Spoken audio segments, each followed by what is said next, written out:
Hola, buenas tardes. En el marco de la exposición El orden de los factores, Sandra Gamarra Geschicki, les damos la bienvenida a la conferencia en línea Taxonomía, Jerarquía y Pintura de Castas, y recibimos con muchísimo gusto a Pamela Desjardins. Pamela Desjardins es curadora de arte contemporáneo, tiene un máster en teoría y estética por la Universidad Autónoma de Barcelona y es máster en estudios museísticos y teoría crítica. Además, cuenta con un máster en teoría y estética del arte contemporáneo, PI MACBA. Fue curadora asociada del Museo Tamayo en la Ciudad de México de 2017 a 2020 y curadora de Flora Arts más Natura en Bogotá, Colombia, de 2014 a 2016. En el año 2018 realizó la residencia de investigación curatorial en Felipa Manuela, Madrid, y en 2013 obtuvo la beca para la residencia de América en Fonderie Darling, Montreal. Recientemente dirigió el programa en prácticas curatoriales en línea en colaboración con el Centro ADM en la Ciudad de México. Pamela Desjardins es curadora de la exposición El orden de los factores, Sandra Gamarra Geschicki, que actualmente se presenta en el Museo Amparo. Pamela, bienvenida nuevamente. Muchas gracias por estar esta tarde con nosotros en esta modalidad en línea y damos también la bienvenida a todas las personas que siguen esta transmisión en vivo. Les recordamos que estaremos recibiendo sus preguntas y comentarios en la sección de comentarios de Facebook. Adelante, Pamela, comenzamos. Sí, muchas gracias. ¿Ahí me ven? Sí, ¿no? Muchísimas gracias, Silvia, por la introducción y muy buenas tardes. Voy a compartir pantalla para empezar la charla. Pero bueno, antes que nada, agradecer esta oportunidad. Es un gusto también poder seguir profundizando un poco más sobre esta exposición que abre muchos temas. Yo me voy a enfocar solamente en algunas cuestiones. Solamente empezar también comentando un poco brevemente sobre la exposición, por ahí, por si hay personas que no han tenido la oportunidad de verla todavía. La exposición El orden de los factores de Sandra Gamarra Geschicki. Sandra Gamarra Geschicki es una artista contemporánea peruana. Esta exposición gira alrededor de la pintura de castas. La idea de la exposición era un poco conectar los contextos de Perú y México a través de la pintura de castas. Como muchos saben, la pintura de castas es un género pictórico que se desarrolló en la Nueva España durante el siglo XVIII, casi exclusivamente en el territorio mexicano, especialmente en la Ciudad de México y en la Ciudad de Puebla, pero existe un ejemplo fuera de estos territorios, que es en el Virreinato del Perú. Sandra Gamarra ya había trabajado en otras ocasiones sobre la pintura de castas, sobre la serie peruana, y un poco la idea de la exposición era tomar estos trabajos anteriores y ponerlos en contexto de nuevo con el contexto mexicano y con el contexto de la ciudad de Puebla, ¿no? Un poco la idea de esta presentación era enfocar estas cuestiones que tienen que ver con la taxonomía y la jerarquía en relación a la pintura de castas, porque digamos son unos temas que de alguna manera van apareciendo, ¿no? en el desarrollo de este género pictórico, ¿no? Pero bueno, quisiera empezar primero con esta diapositiva que probablemente muchas personas ya conocen. Es una imagen bastante que ha circulado bastante y que hace referencia a los gabinetes de historia natural o los gabinetes de curiosidades que se desarrollan en el siglo XVI, XVII y XVIII y que podríamos nombrar como los protomuseos, ¿no? Y un poco esto para introducir a la idea de la taxonomía, ¿no? Porque en estos gabinetes de historia natural o de curiosidades es donde empezamos a ver todo este desarrollo o esta sistematización de lo que va a ser la taxonomía o la clasificación del mundo, que viene, digamos, desde una perspectiva, podríamos decir, occidental, ¿no? Esto que ya tenemos como muy naturalizado, ¿no? Esta manera de ver el mundo o de organizar el mundo a través de taxonomías y de clasificaciones, de alguna manera empieza a aparecer se empieza a desarrollar o a profundizar a partir de estos siglos en Europa, ¿no? Y un poco la idea también de traer a colación esta imagen y de nombrar esta idea de la taxonomía y de señalar también la idea de la visión, era un poco también pensar que esta perspectiva, ¿no? de cómo se organiza el mundo desde lo taxonómico, ¿no? Desde esta perspectiva occidental, está muy fundado en la idea de la visión, en el sentido de la visión, ¿no? De ver, ¿no? Y de empezar a hacer diferenciaciones a través de lo que, digamos, los humanos ven, ¿no? O cómo observan el mundo, ¿no? Y este señalamiento me interesaba hacerlo, sobre todo porque, digamos, tenemos como eso, de nuevo, muy naturalizada la idea de la visión del mundo o de la cosmovisión, pero hay algo que no necesariamente en todas las culturas la visión es tan preponderante como en las culturas occidentales, ¿no? Esto creo que me interesaba traerlo a colación en relación a esta teórica Oyoronke Oyegumi, que es una teórica y académica nigeriana, que justamente hace este señalamiento de cómo la idea de la visión, digamos, es una característica más bien de cómo le da sentido el mundo, cómo le da sentido Occidente al mundo, ¿no? Y en esta centralidad de la visión, también se vuelve central el cuerpo, ¿no? El cuerpo, que podríamos pensar el cuerpo humano, pero también el cuerpo también de los animales o de los, digamos, de lo no humano, pero en relación a la pintura de castas es interesante pensarlo, ¿no? Cómo se vuelve central el cuerpo en esta forma de ver el mundo, y cómo también ese cuerpo que se mira, ¿no? Que se clasifica, que se contempla, que empieza digamos, a diferenciarse se empiezan a diferenciar entre ellos estos cuerpos, también, como señala Oyoronke Oyegumi, digamos, se vuelve, ¿no? Se instala como la piedra angular en la que se funda el orden social. Y esto me interesaba también para traerlo a colación en relación a esta idea del orden social que se establece a partir de la pintura de castas, ¿no? Digamos, como saben, la pintura de castas son series que están conformadas por 16 a 20 pinturas, tienen una organización jerárquica de acuerdo a las mezclas raciales, ¿no? Y lo que se ubica en la parte superior pues son las mezclas que se acercan más al polo blanco, ¿no? Y las que se ubican en el lado inferior, digamos, en la parte inferior, son aquellas que se ubican más cerca del polo negro, digamos, en este caso de lo africano, ¿no? O de los esclavos, de las personas esclavizadas que llegan a América. Bueno, aquí hay otro ejemplo de la pintura de castas. Digo, es una de las cuestiones que también aparece en relación a cómo se empieza a organizar la pintura de castas. Otro término, digamos, que aparece vinculado a esto tiene que ver con la pureza de sangre, ¿no? O la limpieza de sangre, que es interesante porque es una traducción o algo que se traslada, ¿no? de España, específicamente la idea de pureza o de limpieza de sangre es algo que surge en el siglo XV en Castilla específicamente, y que se utilizaba, digamos, como una distinción que se hacía entre los nuevos cristianos y los viejos cristianos, ¿no?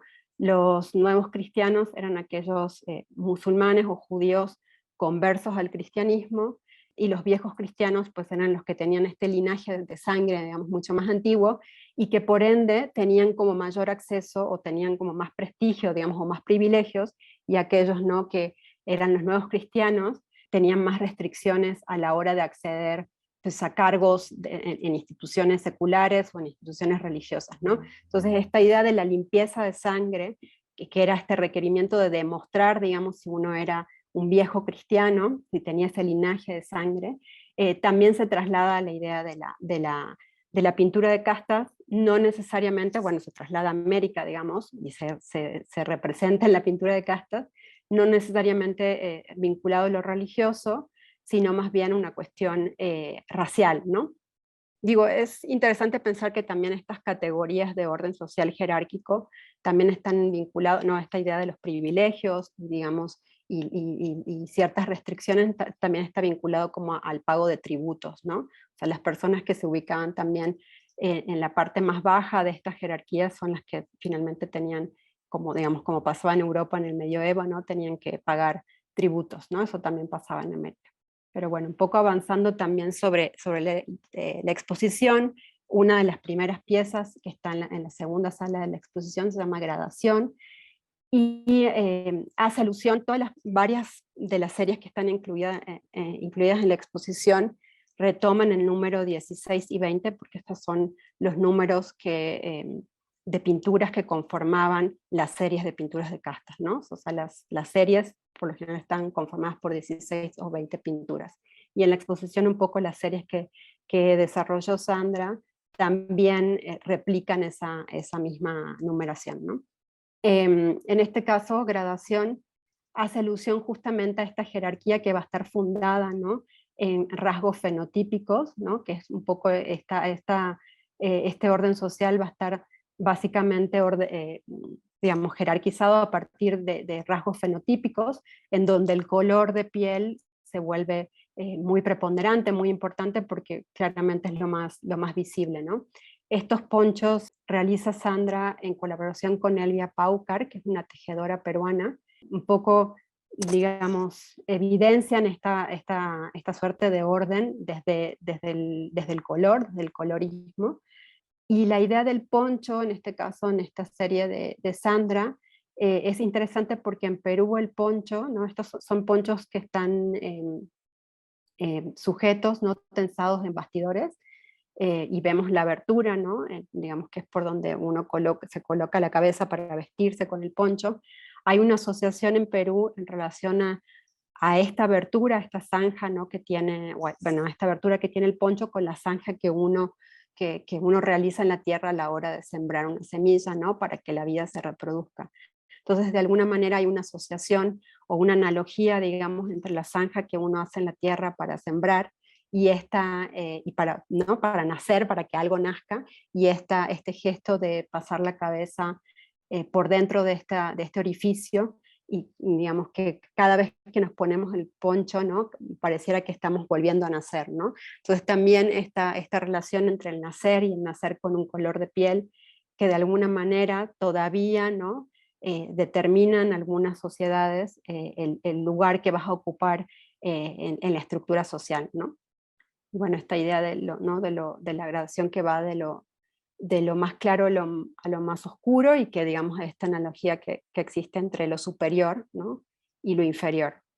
Voy a meterme un poquito de nuevo con la pintura de castas, a dar otras informaciones, otros datos en relación a la pintura de castas y el origen de la pintura de castas.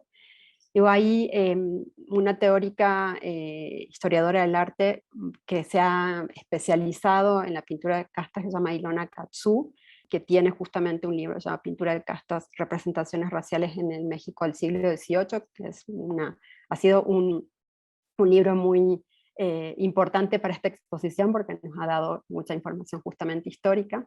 Y una de las cosas que va insinuando Ilona en este libro es, digamos, si bien no se sabe cuál es el origen exactamente, o sea, cuándo se dispara, ella sí da algunos indicios de cuestiones que podrían haber como fomentado el surgimiento de la pintura de castas, ¿no?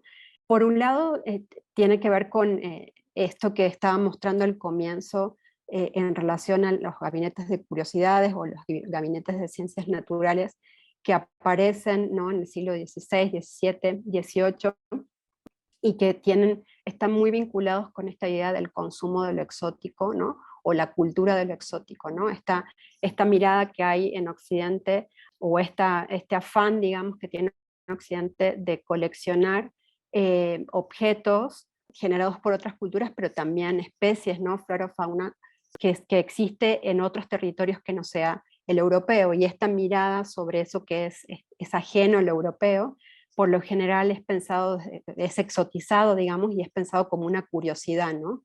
Por un lado, digamos, que haya sido tan popular la pintura de casta en el siglo XVIII está vinculado con eso, porque había como mucha curiosidad desde Europa por entender qué es lo que estaba pasando en América en relación a estas mezclas raciales, ¿no? A esto era, digamos, estaba mirado como una rareza, ¿no? Era entendido como una rareza estas fusiones o estas mezclas que estaban sucediendo en América, ¿no? Por un lado tiene que ver con eso, la popularidad. De hecho se circulaba, digamos, en Europa como souvenirs, ¿no? Cuando la gente viajaba a América y volvía, la pintura de castas se llevaba como un souvenir, y ingresaban a muchos gabinetes de curiosidades, ¿no? Ese era también un destino importante de las pinturas de castas. Otra cosa que señala Ilona Katsu es digamos, una serie de revueltas o tumultos que hay durante el siglo XVII, sobre todo uno a finales del siglo XVII, 1694, que es un motín que se hace en la Ciudad de México por falta de maíz, y esto pone en jaque, o digamos instala el miedo en el virreinato y en las clases criollas y españolas sobre un posible, digamos, que se podría acabar, ¿no?, este orden colonial a partir de estas revueltas que estaban sucediendo como a finales del siglo XVII, ¿no? Había un miedo, se empieza a instalar un miedo, y de alguna manera la representación de este orden jerárquico basado en lo racial, que representa la pintura de casta, era de alguna manera, ¿no?, poner, o sea, evidenciar que el orden seguía estando establecido de esa forma, y quienes tenían el poder, ¿no?, seguían siendo la clase criolla y la clase española, ¿no? Y también hay otra cuestión que tiene que ver con el antagonismo, ¿no?, entre los peninsulares y los criollos, ¿no? Había como cierta mirada peyorativa o despectiva desde España a los criollos, digamos, a los digamos, descendientes de españoles que habían nacido ya en América, porque sí se creía que ya no contaban necesariamente con tanto poder, y de alguna manera la pintura de casta era como reafirmar que sí había un orden, y que ellos sí seguían manteniendo, que sí estaban todavía en el poder, ¿no? Otra cosa que es interesante en el desarrollo de la pintura de casta, que fue tan amplio, tiene que ver también con una cuestión gremial. El gremio de pintores en ese momento, que calificaba, digamos, examinaba a los pintores y les daba cierto permiso para poder realizar pintura sacra, que era lo que se consideraba como la buena pintura, ¿no?, la pintura importante. Digamos, aquellos pintores que no pasaban este examen o que no tenían la cualificación del gremio, sin embargo podían pintar temas seculares, ¿no?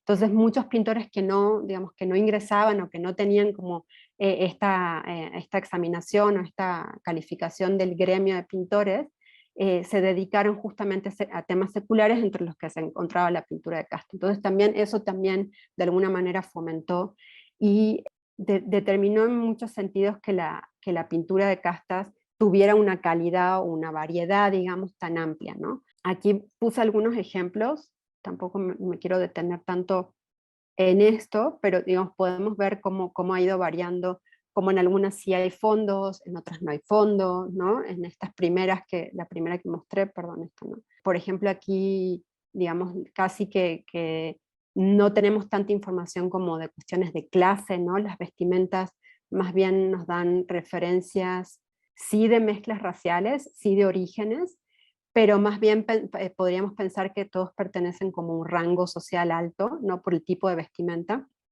y no hay importancia de fondo. Y en algunos casos ya empiezan a aparecer los fondos, empiezan a aparecer también ciertos personajes, ¿no?, orígenes raciales asociados a ciertos oficios, ¿no?, o a ciertas actividades también, o ciertos estereotipos y estigmatizaciones que había en relación a ciertas razas o, digamos, o mezclas raciales, ¿no? Aquí, digamos, también podemos ver cómo ya hay más información, ¿no?, sobre los fondos y sobre la vestimenta, y aquí sí podríamos pensar que hay más datos también de una cuestión asociada a la clase, ¿no? O sea, podemos como empezar a detectar esas cuestiones. Bueno, y aquí me voy a meter de nuevo con una de las piezas que está incluida en la exposición. Esta es una pieza bastante central dentro de la exposición, se llama Producción-Reproducción. Es una copia de la única serie de castas peruana, digamos la única serie de castas que se desarrolló fuera del actual territorio mexicano, sobre el que ha trabajado Sandra anteriormente. Esta serie de pinturas son reproducciones ¿no?, son copias de la original, que ella manda a hacer, Sandra manda a reproducir a un taller de copistas en China, y ella luego interviene estas imágenes con frases sacadas de textos y de conferencias de Silvio Federici, ¿no? O sea, Silvio Federici es un referente muy importante de una revisión que se ha hecho desde el feminismo al marxismo, y quien ha trabajado también, o quien ha señalado en distintas ocasiones el papel de la mujer en la reproducción de las fuerzas de trabajo, ¿no? De alguna manera Sandra quería traer a colación, porque varias de las pinturas de castas utilizan la palabra produce, ¿no? O sea, Por ejemplo, India, español, produce, mestizo, ¿no? La idea de producción, por eso también el título de la serie, Producción, Reproducción, y también un poco como repensar estas representaciones de familias que hay en la pintura de castas, digamos, los retratos son retratos familiares, o sea, son retratos de parejas, y digamos, es lo que produce esa mezcla. Y a Sandra le interesaba traer a colación justamente pensar, ¿no?, desde el presente, un poco como esa posición de la mujer, digamos, en estos retratos, y el rol, ¿no?, sobre todo como con esta recuperación de la palabra produce, que tenía el rol que tenía la mujer también, ¿no?, en este momento de la historia, ¿no? Bueno, aquí se ven algunas de las imágenes. Esta que está como manchada, en realidad es una reproducción hay 3 de las pinturas que están muy deterioradas, entonces lo que está manchado en realidad es una réplica de ese deterioro. Y un dato importante de esta serie, y pensando también de nuevo en los gabinetes de curiosidades, en los gabinetes de historia natural, esta serie se manda a, la comisiona el virrey Amat, que era el virrey del Perú, la comisiona para ser enviada a España para ingresar al Gabinete de Historia Natural, al Real Gabinete de Historia Natural en 1770, es cuando se produce esta pintura. Y digamos, la comisión de la pintura de castas, de esta serie de castas, se hizo también el envío, digamos, de la pintura de castas se hace también con una serie de pinturas sobre pájaros que había en el territorio peruano, ¿no? Entonces, a mí me interesaba también empezar a conectar, que es algo que sucede en la exposición, estos puntos de encuentro que hay entre esta mirada, digamos, que se tiene sobre la naturaleza, ¿no? Esta mirada taxonómica, botánica, digamos, muy propia del siglo XVIII, muy digamos que se sistematizó durante el siglo XVIII especialmente, y esta relación, digamos, de esa misma mirada que hay sobre la naturaleza, sobre estos cuerpos racializados, y que de alguna manera cumplían casi la misma función, ¿no? El destino que tenían las pinturas de castas era el mismo destino que tenían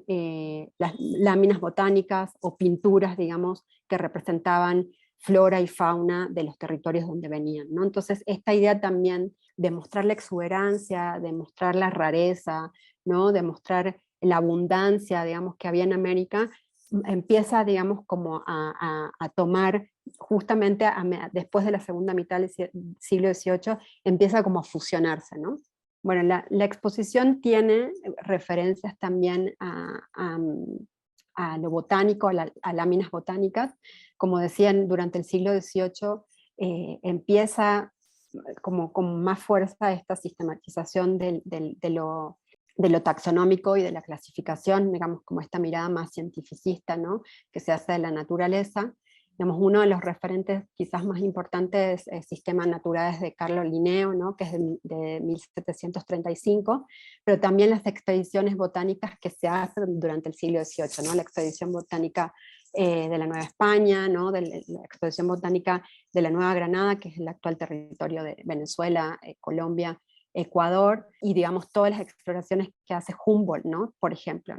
Entonces, esta relación de la botánica, que estaba muy presente, estas son algunas láminas de la Nueva España, a mí me interesaba empezar a mirar qué pasaba, como de nuevo, ¿no?, estos puntos de encuentro que empieza a ver entre estas representaciones de la naturaleza, pero también estas representaciones que hay en relación a las costumbres, a los usos, ¿no?, digamos, a las formas, a todo lo que está sucediendo como en el territorio americano, ¿no? Digo, aquí hay unos ejemplos de este libro de Basarás, que se llama Origen, Costumbres y Estado Presente de los Mexicanos y los Filipinos. Recordemos que la Nueva España también, digamos, Filipinas formaba parte de la Nueva España, pero me pareció muy interesante, y una referencia que también apunta Ilona Katsu en este libro sobre la pintura de castas, estas relaciones, ¿no?, que se empiezan a establecer entre la representación botánica o la representación de la flora y la fauna americana y estas representaciones jerárquicas de la pintura de castas, ¿no? Y aquí yo puse este ejemplo de otra pintura de castas que me parecía como muy interesante porque creo que de alguna manera condensa todas estas ideas, ¿no? De la abundancia de la naturaleza en la parte inferior, ¿no? De frutas, verduras, flores, ¿no? Este orden, digamos, social representado por estos personajes y estas mezclas, ¿no? En el medio, y luego paisajes a los costados en la parte superior, estos paisajes, ¿no? Estos imágenes ya de ciertos territorios y la Virgen de Guadalupe, ¿no? Entonces como creo que condensa bien interesante como ese punto o esos puntos de encuentro que se empiezan a establecer también en la pintura de Castro. Esto es algo que aparece justo también en una de las series que retoma Sandra en la exposición, específicamente en la serie de José Joaquín Magón, que fue un pintor poblano. Digo, aquí hay algunas imágenes. Sandra retoma esta serie de Magón, justamente, digo, por un lado porque es un pintor poblano y nos interesaba también hacer ese punto de conexión, pero por otro lado, y también es uno de los referentes más importantes de la pintura, ¿no? Magón. Pero por otro lado también este punto en donde ya, como veíamos al comienzo, no necesariamente había tanta información sobre los fondos, en algunos casos en las primeras pinturas de castas, pero en estas ya tenemos mucha más información y tenemos justamente representaciones botánicas, ¿no? Flores propias de México, frutas. Estas son las imágenes que reproduce Sandra de las pinturas de Magón, y justamente lo que le interesaba a Sandra al hacer estas reproducciones era resaltar, por un lado, como las frutas y las flores, pero por otro lado también los brazos y las manos de las mujeres, ¿no? O sea, la exposición en muchos puntos toca cuestiones de género, digamos, no de manera tan directa, pero en este caso, el título de la serie, que es Querían brazos y llegamos personas, hace alusión a una frase que utiliza un colectivo de trabajadoras del hogar, de trabajadoras domésticas en Europa. Muchas de ellas son mujeres migrantes y mujeres racializadas, un poco como también traer al presente esa idea que es como que hace alusión, ¿no? A esta deshumanización que muchas veces tiene el trabajo doméstico, tiene el trabajo de personas racializadas en ciertos contextos, ¿no? Entonces, esta idea de resaltar, por un lado, los frutos, las frutas, ¿no? Digo, aquí hay, estas son las originales y estas son como la reproducción que hace Sandra. Y las flores era un poco como traer al presente estos problemas que de alguna manera ya estaban planteados o que de alguna forma estaban, digamos, la pintura de casta es una representación ideológica, ¿no? Una representación ideológica de este sistema jerárquico racial, ¿no? Y en muchos puntos la exposición intenta hacer una reflexión desde la pintura de casta, desde una mirada contemporánea, o sea, desde el arte contemporáneo, y también desde una mirada que podemos pensar desde el presente, qué es lo que ha quedado de eso, ¿no? O sea, como pensar que todavía prevalece de ese orden colonial, que claramente era un orden jerárquico, ¿no? O sea, que todavía queda de eso, ¿no? En el presente.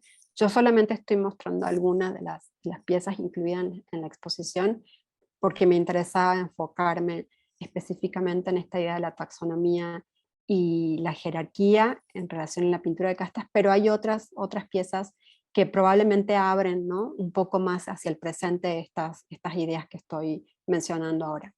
Bueno, aquí algunas otras imágenes, digo, algunos detalles también de las pinturas, y esta es una vista de sala de cómo están montadas, ¿no? También este gesto de ponerlas un poco hacia abajo, digo, tiene alude a varias cosas, ¿no? Pero también un poco como el tipo de montaje que se hacía en ese momento, ¿no? Un montaje más de salón, pero también un poco traer, digamos, la imagen, darle un poco más de peso a la imagen sobre el espectador, ¿no? Y esta esta serie está acompañada también por unas mesas que contienen unas láminas botánicas, son justamente láminas que Sandra extrae de una publicación de la Expedición Botánica de la Nueva Granada. Estas reproducciones, estas láminas fueron intervenidas por Sandra, digamos, ella las tomó de la publicación de la Expedición Botánica y las reproduce con rostros que ella toma, digamos, de fotografías que están circulando en internet. Son rostros de mujeres que durante la pandemia desaparecieron en el territorio peruano, ¿no? Ya también, de nuevo, ¿no? Hay unos puntos de conexión con el presente, digamos, como con cierta violencia que todavía prevalece de este orden, ¿no? Jerárquico. Y hay un final, digamos, la exposición finaliza de nuevo, con una reproducción que ella toma de una ilustración de Humboldt, que bueno, es un volcán que tiene como también digamos que está, de alguna manera está esta idea también de la taxonomía aquí presente, ¿no? Tiene estos estratos marcados en donde se van haciendo referencia a las plantas que se ubican, ¿no? Que se encuentran en estos distintos estratos de esta montaña o de este volcán, ¿no? Bueno, y aquí Sandra reproduce este volcán, esta ilustración de Humboldt, pero bueno, los nombres, o digamos, lo que está escrito en el mural ya no son nombres de plantas, sino nombres también de mujeres que han desaparecido en Perú durante la pandemia. Bueno, y aquí finalizaría yo mi presentación para abrir un poco al diálogo, si alguien tiene alguna pregunta, si les interesa que profundice en alguna cuestión, puedo hacerlo sin ningún problema. Muchísimas gracias, Pamela. Vamos a pedir que nos compartan sus preguntas, sus dudas en la sección de comentarios de Facebook para poder hacérselas llegar a Pamela y que ella pueda ahondar en alguno de los temas o en alguno de las inquietudes que se tengan al respecto. Pamela, para empezar, quiero compartirte, tienes muchos saludos en el chat. Qué bueno. De Marta Rosa Moreno, de Tere Tapia, de Yenis Vallejo, María de la O. Vidal desde Tepeji de Rodríguez, ella es docente de nivel de bachillerato. Fátima también comenta que no sabía de la exposición, pero que vendrá este fin de semana, que Qué bueno. lindo Sí. tema. Entonces, bueno, vamos a esperar a que nos compartan sus preguntas. Estamos esperándolas aquí en la sección de comentarios. Y mira, tenemos una primera sobre esta serie que compartías del pintor Magón poblano. Llegaron brazos, ¿cómo? ¿Nos puedes repetir? Perdón, querían brazos y llegamos personas. ¿Puedes profundizar un poco más en esta serie? ¿Cuántos cuadros son? Y Sí, esta claro. dirección, por favor. Sí, claro. En este caso son 16 pinturas, justamente se hacen también en el mismo momento de la otra serie que mostraba, de la serie peruana, es de 1770 aproximadamente, no se tiene la fecha exacta de la serie. Y esto, un poco lo que mencionaba hace un momento, empiezan a aparecer voy a poner de nuevo las imágenes. Esta es una serie que justamente también señala Ilona Katsu en este libro de la pintura de castas, porque es un ejemplo como interesante de esta fusión entre esta mirada, digamos, más botánica que se sistematiza en el siglo XVIII y la pintura de castas, ¿no? Porque es un ejemplo, también es un ejemplo importante no solo por esta introducción de elementos de botánicos, digamos, propios del territorio mexicano, sino también porque empiezan a aparecer lo que un poco señalaba hace un momento, rasgos de oficios. Digo, voy a moverme un poquito más hacia atrás. Por ahí en la reproducción que hace Sandra no se ven tantos, pero digo aquí, por ejemplo, es muy claro, digamos, cuáles son como eso, los oficios o los lugares, digamos, o las tareas que estaban destinadas de acuerdo como a la posición de clase o social que se tenía de acuerdo como a la mezcla racial, ¿no? En este caso una persona que está vendiendo tunas, ¿no? Un niño que tiene un ave, ¿no? Digo, el tipo de vestimenta también es claro, pero por ejemplo en esto que es un español y una mestiza, o sea, no podemos como podemos como vincular también esta idea del español, ¿no? Que estaba una posición superior con tareas más vinculadas con lo intelectual, ¿no? O con el ocio, ¿no? O sea, es como un señor que está escribiendo, ¿no? Entonces también eso es algo interesante que se evidencia mucho en este ejemplo de la pintura de Magón, y es algo que sí empieza a aparecer a partir de la segunda mitad del siglo XVIII, ¿no? La pintura de castas, como les decía, se desarrolla durante todo el siglo XVIII, como que se puede rastrear la primera en 1710 y finaliza en 1810 con las guerras de la independencia, digamos, porque ya lo que sucede con las guerras de la independencia justamente es que va a empezar otro orden, digamos, ¿no? Pero sí a partir de la segunda mitad del siglo XVIII empezamos a ver esta unión como mucho más clara entre las representaciones de la flora y la fauna y las representaciones de los oficios y también de la vestimenta, ¿no? Como datos que van a ser importantes para ubicar, digamos, dentro del esquema social a los personajes. Muchas gracias, Pamela. Tenemos otra pregunta de Fátima Bitowers. Dice, ¿se consideran estas pinturas como solo un tema artístico? Pues muchos toman estas obras como reflejo de la realidad. ¿Cómo Sí, podemos apreciar más el trabajo artístico sin juzgar el contexto social de estas pinturas? qué buena, es una muy buena pregunta. Sí, justo en muchos momentos la pintura de castas se consideró como elemento etnográfico, ¿no? Había una lectura etnográfica justamente por el destino que tenía, ¿no? O sea, eran, digamos, finalmente no eran pinturas que ingresaban a museos de arte, sino que eran pinturas que ingresaban a gabinetes de historia natural, ¿no? Entonces, como esta relación o esta lectura que se ha tenido también de la pintura de castas desde como un elemento etnográfico, digamos, como un documento, mejor dicho, etnográfico, es algo que sí se ha empezado a cuestionar, justamente porque no necesariamente es un reflejo tal cual de la sociedad, y eso sí es importante.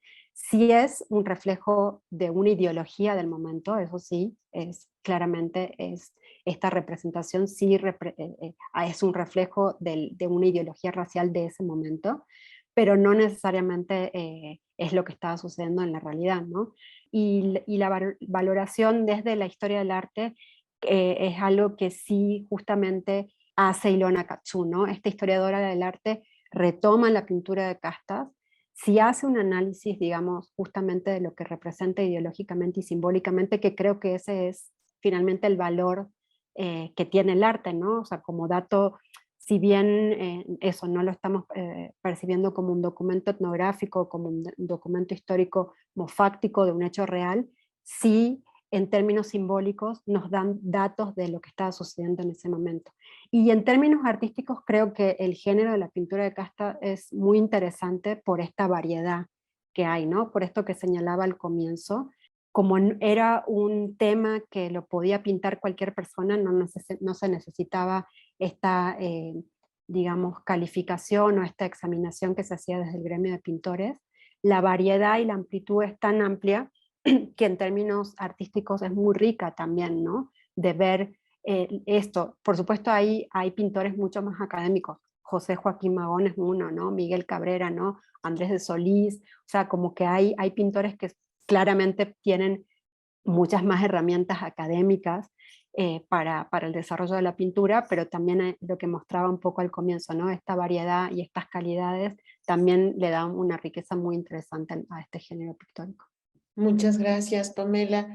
Tienes también saludos de Marilupe Gutiérrez. Muchas gracias, muy interesante.